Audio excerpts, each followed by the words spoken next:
سب کو الوداع کہنے کے بعد جب جانے لگے، سکینہ تھی آئی پیچھے سے بابا کا ہاتھ پکڑ لیتی ہے، دامن پکڑ لیتی ہے.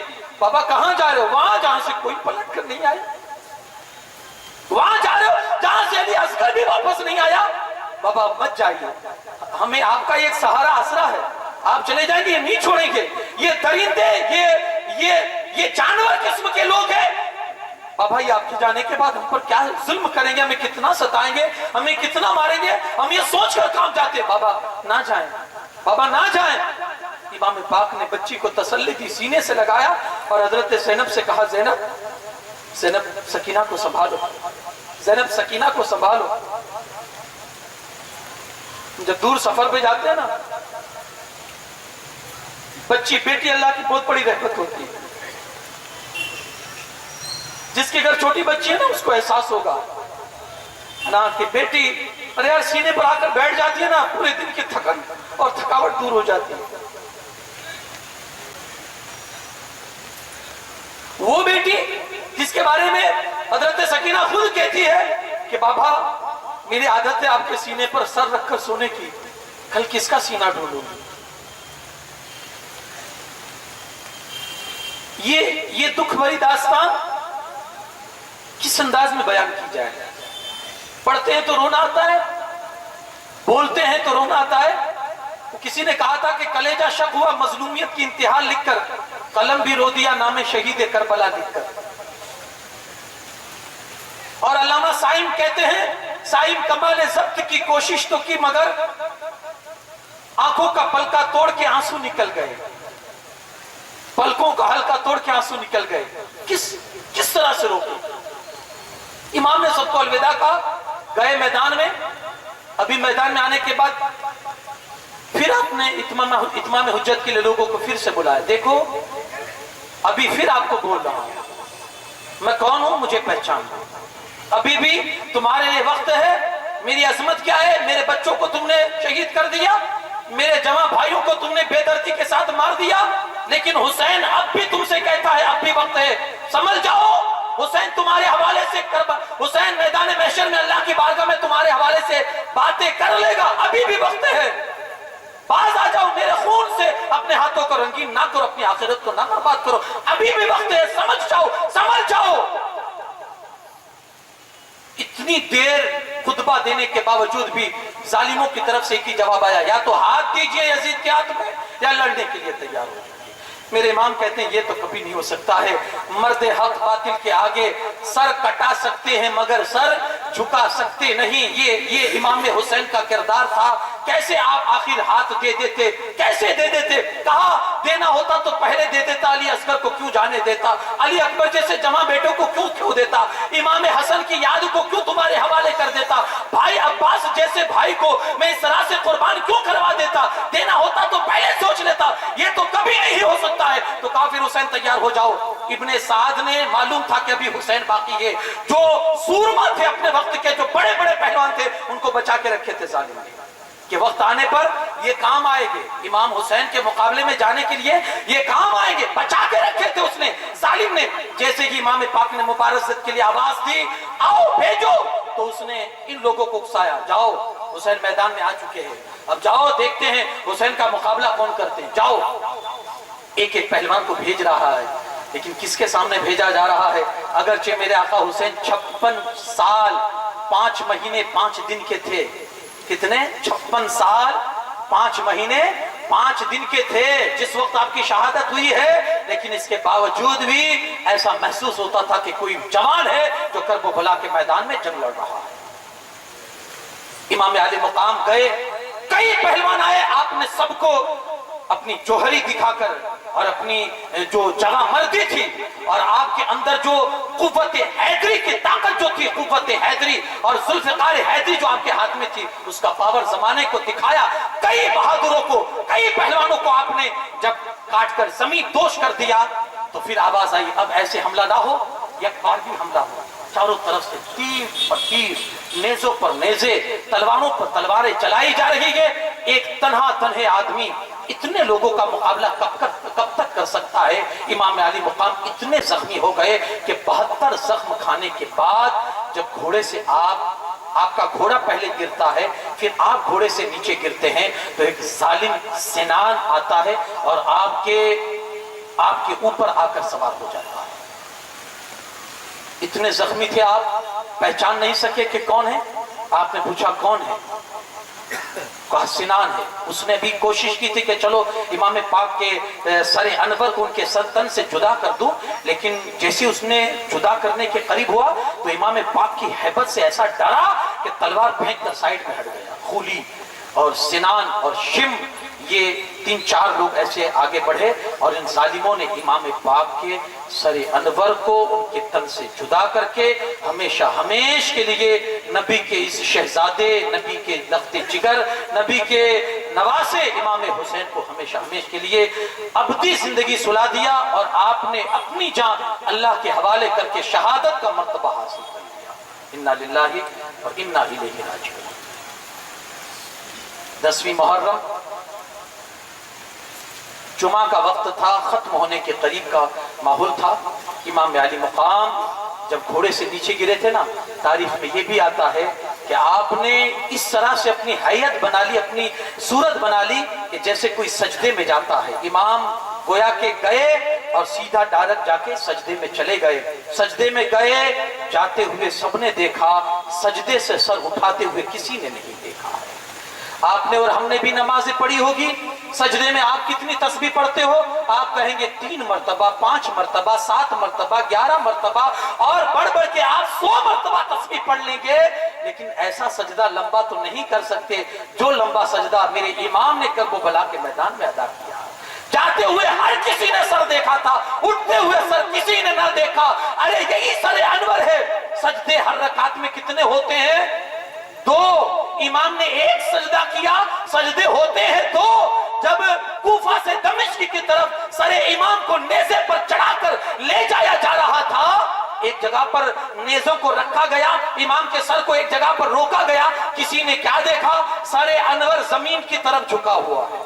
سر انور، امام پاک کا سر زمین کی طرف جھکا ہوا ہے۔ کسی نے پوچھا یار یہ سارے سر زمین کی طرف کیوں جھکے ہوئے ہیں؟ تو کسی عاشق نے جواب دیا تجھے نہیں معلوم، 1 سجدہ کربلا میں کیا تھا، 1 سجدہ باقی تھا، میرا امام نیزے پہ ادا کر رہا ہے۔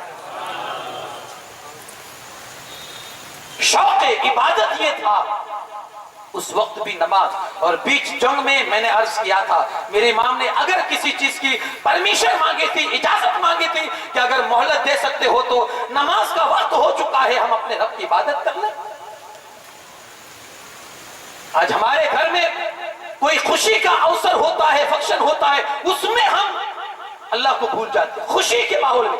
ارے جب میت ہو جاتی ہے، غم کے ماحول میں ہم نمازیں بھول جاتے ہیں، ہے نا؟ اس سے بڑا غم میرے امام کے لیے کیا ہو سکتا تھا؟ کربلا کے اس میدان میں جب امام پاک کی شہادت ہوئی، چاروں طرف سے ایک شور برپا ہو گیا کہ ہم جیت گئے، ان ظالموں کو، ان یزیدیوں کو لگا کہ ہم جیت گئے۔ لیکن میرے امام کا سر انور کٹنے کے بعد بھی جب نیزوں پر بلند ہوا نا تو ان ظالموں سے کہہ رہا تھا، ارے ظالموں کہاں جیتے تم؟ ارے مجھے جھکانا چاہتے تھے، میں کٹ کے بھی، میں مر کے بھی تم لوگوں سے اوپر ہوں۔ زمانے نے دیکھا وہ زندہ رہ کر بھی مر گئے اور میرا حسین شہید ہو کر بھی ہمیشہ ہمیش کی زندگی پا لیا۔ تو زندہ ہے واللہ، تو زندہ ہے واللہ۔ میرے چشم عالم سے چھپ جانے والے یہ امام پاک عالی مقام۔ اس طرح جب آپ کی شہادت ہو گئی، اب مختصراً عرض کر کے اپنی گفتگو کو میں ختم کروں۔ امام پاک کی شہادت کے بعد ظالموں نے ابھی ظلم کی حد، ابھی ان کی ظلم کی داستان بند نہیں ہوئی ہے۔ اب کیا کیا؟ سارے شہیدوں کے کپڑے اتارے گئے، اللہ اکبر، اور ان لاشوں پر، ان مقدس لاشوں پر انہوں نے گھوڑے دوڑوا کر ان کی ہڈیاں چور چور کروا دی۔ ہمارے یہاں جب غسل دیتے ہیں نا میت کو، تو غسل دینے میں آپ کو معلوم ہوگا اتنی احتیاط کرتے ہیں کہ مردے کو جب کروٹ بھی دلانی ہوتی ہے نا تو ہم کہتے ہیں تھوڑا آہستہ، یعنی ایک احساس ہے کہ بھائی اس کو تکلیف ہوگی، اگرچہ مر چکا ہے تکلیف ہے، یہ گھوڑے دوڑاتی ہے۔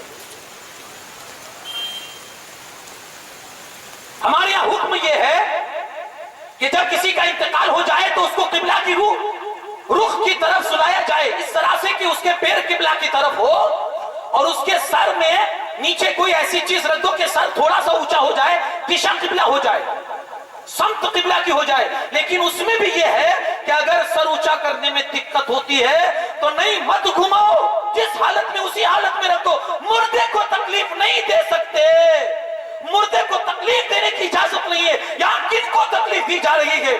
نواسائے رسول کو, جگر پارائے مصطفیٰ کو, جس رسول کا کلمہ پڑھا, جس رسول نے امت کی خاطر رات رات نہیں دیکھی, دن کو دن نہیں دیکھا, اسی رسول کے کلمہ پڑھنے والے آج اسی رسول کے ساتھ کیا سلوک کر رہے ہیں؟ گھوڑے دوڑا رہے ہیں ان کی لاش پر, گھوڑے. اتنا بس نہیں ہوا, ظالموں نے ان کی لاشوں پر گھوڑے دوڑائے اور پھر آئے خیمے لوٹے. یہاں تک کہ نبی کے گھر کی جو خواتین تھی نا, جن کے بالوں کی سیاہی کو کبھی سورج نے نہیں دیکھا تھا, ان کے سروں سے دوپٹے چھین لیے گئے. کیا گزری ہوگی ان پر, دوپٹے چھین لیے گئے, سارے خیمے لوٹ لیے گئے. پوری رات یہ لوٹا ہوا قافلہ پوری رات کھلے آسمان کے نیچے بیٹھا تھا. چاروں طرف لاشیں ہیں اور لاشوں کی بھی یہ حالت ہے کہ جب بھی دیکھتی ہے تو خون کے آنسو روتے ہیں, جب بھی دیکھتے تو خون کے آنسو روتے. کتنا روئیں گے, تھک گئے روتے. ان ظالموں نے کیا کیا؟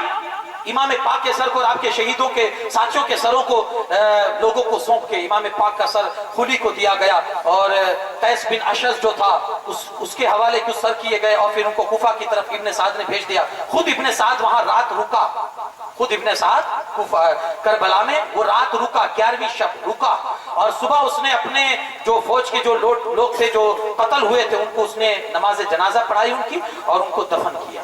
نماز جنازہ پڑھ کے جو نبی کے لاڈلے تھے, جو نبی کے گھر والے تھے نا, ان کی لاشیں ایسے بے گور و کفن پڑی ہوئی ہے. اس ظالم نے اپنے لوگوں کو نماز جنازہ پڑھی اپنے لوگوں کی اور ان کو دفن کر کے پھر اپنے قافلے کو لے کر یہ روانہ ہوا.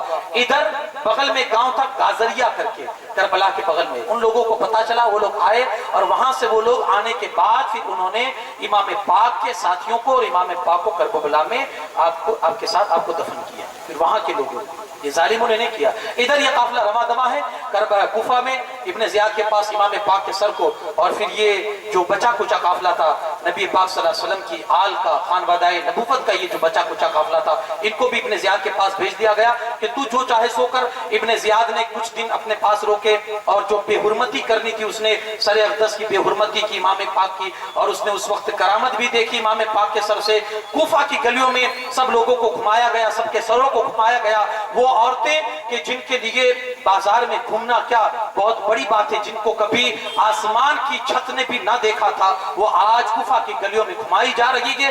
اس طرح سے پھر ابن زیاد نے شمر اور اس کے ساتھیوں کی کچھ فوج کے ساتھ امام کے سر اور آپ کے ساتھیوں کے سر اور امام کے بچے کچھ قافلے کو دمشق یزید کے دربار میں بھیج دیا. اس راستے میں جو امام پاک کے سر انور سے جو کرامتوں کا ظہور ہوا تھا آپ دیکھیں گے, حیرت میں پڑ جائیں گے. بیچ میں راستے میں راہب کا مسلمان ہونا, سر اقدس سے اس کا کرامت کا ظہور ہونا, اس کو کرامت دیکھ کر مسلمان ہونا, آگے بڑھنا, راستے میں کئی محبین سے سامنا کرنا. دمشق کے اندر جب یہ قافلہ پہنچتا ہے دمشق والوں کا خوشیاں منانا اور دمشق والوں کا آزادی کی طرح جشن منانا جیسے کوئی انہوں نے فتح حاصل کر لی ہو, اور کسی باغی کو جنہوں نے شہید کر دیا اور اس طرح سے ان کا جشن منانا. یزید کے دربار میں جانا, یزید کا بالآخر کچھ ناٹک کرنے کے بعد امام زین العابدین کو حضرت نعمان بن بشیر کی سرگردگی میں اور آپ کی سربراہی میں یہ بچے کچھ قافلے کو مدینے پاک میں بھیج دیا. یہ کربلا کا ایک مختصر سفر تھا, مدینے سے شروع ہوا تھا, مدینے کا سفر مدینے پر ختم ہوا. امام پاک کے سر اقدس کے حوالے سے تاریخ الگ الگ ہے. کسی نے کہا کہ واپسی میں لوٹتے ہوئے جب یہ لوگ کوفہ سے کربلا سے ہوتے ہوئے واپس ہوئے تھے مدینہ جانے کے لیے تو انہوں نے سر اقدس کو امام پاک کے ساتھ تن مقدس کے ساتھ دفنا دیا کربلا ہی کے میدان میں. ایک روایت یہ بھی ہے کہ سر اقدس کو مدینہ پاک میں لا کر جنت البقیع میں حضرت فاطمہ زہرا سلام اللہ علیہا اور حضرت امام حسن مجتبی کے پاس امام حسین کے سر اقدس کو دفنایا گیا. ایک روایت یہ بھی ہے. یہ اتہاس تھا کربلا اور داستان کربلا کا, جس میں امام کے خانوادے کے ساتھ جو سلوک کیا گیا خود بلا کر پھر خود ان کو ان کے ساتھ بے وفائی کر کے کس بے دردی کے ساتھ ان کو شہید کیا، رہتی دنیا تک یہ تاریخ کبھی بھلائی نہیں جائے گی۔ اور جب بھی تاریخ سال میں پلٹ کر آئے گی، اس تاریخ کو پڑھ کر رویا جائے گا، اور زمانہ جب بھی زندہ رہے گا، جب تک زندہ رہے گا، اس امام کی یاد کو تازہ کرتا رہے گا اور اسے کہتا رہے گا، اے کربلا کی خاک، اے حسین ابن علی، تیری شہادت کو سلام، دین حق اب نہ کسی دور میں تنہا ہوگا۔ کربلا کی خاک، اس احسان کو نہ بھول، تڑپی ہے تجھ پہ لاشیں جگر گوشہ بطول، مظلوم کے لہو سے تیری پیاس بجھ گئی، سیراب کر گیا تجھے خون رگ رسول۔ یاد رہے گی رہتی دنیا تک کو، میرے امام نے حق و باطل کے بیچ میں ایسی لکیر کھینچ دی ہے کہ کربلا کی جنگ نے یہ فیصلہ کر دیا، حق کیا ہے اور باطل کیا ہے، حسینیت کیا ہے، یزیدیت کیا ہے۔ یزید کے پاس جو یہ خمار تھا، ایک جنون تھا، میرے پاس طاقت ہے اور میں اس طاقت کے بلبوتے پر جیتوں گا۔ وہ سمجھا میں جیت گیا، وہ سمجھا میں بچ گیا تو میں جیت گیا۔ میرے حسین کے سر انور نے اور شہادت نے یہ ثابت کر دیا، ارے نادان تو کیسا جیتا ہے کہ آج بھی اگر کوئی تیرا نام لیتا ہے تو چھپ کر لیتا ہے، اور ایک میرا آقا حسین ہے، جب زبان پر نام آتا ہے سینہ نام کے ساتھ چوڑا ہو جاتا ہے، جو دلوں پر فتح کرے وہی ہے فاتح زمانہ۔ آج بھی اس نام کو لے کر لوگ بلندی محسوس کرتے ہیں، آج بھی ہمارے آقا حسین کا نام وہ نام ہے کہ جب آ جاتا ہے فخر آتا ہے۔ ہمارا آقا وہ آقا ہے کہ تیرے نام کے آنے سے ہمیں فخر محسوس ہوتا ہے، اور یزید کا نام وہ نام ہے کہ کربلا کی تاریخ کے بعد آج تک اپنے تو اپنے ان لوگوں نے بھی یزیدی کسی نے نام نہیں رکھا۔ اتنا شرمندہ ذلیل ہوا، میں نے عرض کیا تھا اس کی قبر کا آج نشان نہیں، لیکن میرے امام کا گنبد آج بھی جگمگا رہا ہے، صبح قیامت تک جگمگاتا رہے گا۔ اللہ پاک اس حسین کی شہادت کا ہم سب کو صدقہ نصیب فرمائے۔ میرا رب امام کے فیضان سے ہم سب کو مالا مال فرمائے۔ کربلا کے امام نے کربلا کی تپتی ہوئی ریت پر اپنے جس مقصد کے تحت قربانی پیش کی ہے، اللہ اس مقصد کو ہمیشہ زندہ رکھے، تابندہ رکھے، قائم رکھے، دائم رکھے، اور اللہ حسینی مشن کو اللہ اور بھی ترقیوں سے نواز دے۔ اللہ پاک ہمیں حسینی بنائے، حسین اعظم کے مشن کو سمجھنے کی توفیق عطا فرمائے۔ اللہ پاک اتنے دن ہم جو یہاں آپ کی محبت میں اور آپ کی بارگاہ میں خراج عقیدت پیش کرنے کے لیے، آپ کا فیضان لوٹنے کے لیے جو ہماری حاضری ہوئی، اللہ اپنی بارگاہ میں اس حاضری کو قبول فرمائے۔ جن لوگوں نے ہمارے حاضری ہونے کے لیے جو اسباب پیدا کیے اور جو سبب بنے، کمیٹی والے، حسینی سنی ینگ کمیٹی، جن کی کاوشیں محنتیں آپ بخوب اپنی آنکھوں سے دیکھ رہے ہیں، 10 روز تک مسلسل ان کی محنتوں کو اللہ جو انہوں نے کی ہے اپنی بارگاہ میں قبول فرمائے، اور امام کا خاص فیضان ان پر جاری و ساری فرمائے۔